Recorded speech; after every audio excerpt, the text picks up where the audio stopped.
Hi guys! So today, gagawa tayo ng refreshing at healthy na cucumber lemon iced tea. First step natin is, prepare natin ang ating tea. So meron akong 3 tea bags dito. So maglalagay lang tayo ng hot water. Tapos isoak lang natin ang ating tea bags. While we're waiting, next step na tayo. Next is, ilagay natin ang ating cucumbers. Kinat ko into cubes. Oops. Mga 1/4 lang yan.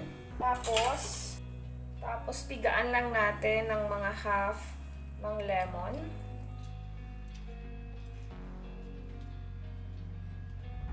Lagyan ng konting tubig.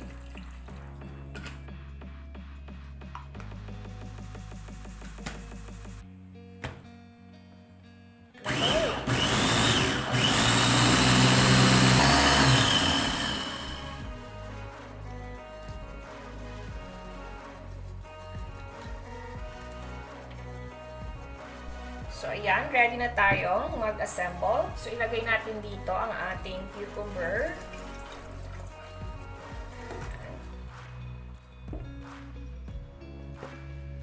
Siyempre, lagdag natin yung ating tea. Yung ating freshly made tea. Pwede nyo pang gamitin ulit tong mga tea bags na to. Tapos maglalagay tayo ng honey. Pwede din kayong gumamit ng sugar lang. So dahil meron tayong honey, so mas healthy na version to. Mix muna natin. Siyempre dagdagan natin ng konting tubig. At hindi yan makukumpleto pag hindi natin nilagyan ng mga slices nitong ating cucumber. Tapos, slices din ng lemon. Lagyan natin ng konting water. Mix.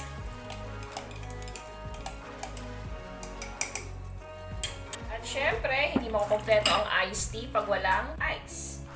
So, lagyan natin ng ice.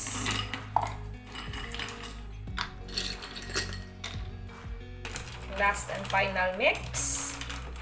At pwede nyo nang i-serve. So, napaka-healthy at napaka-refreshing nitong ating cucumber lemon iced tea.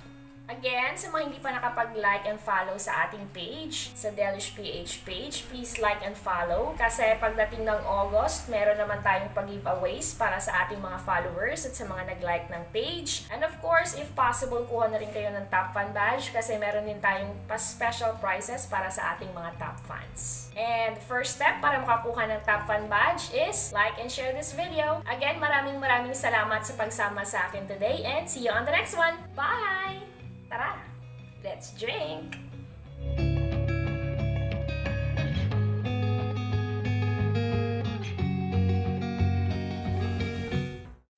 Massflex cookware and kitchenware for the love of cooking. Click the link on the description for more information.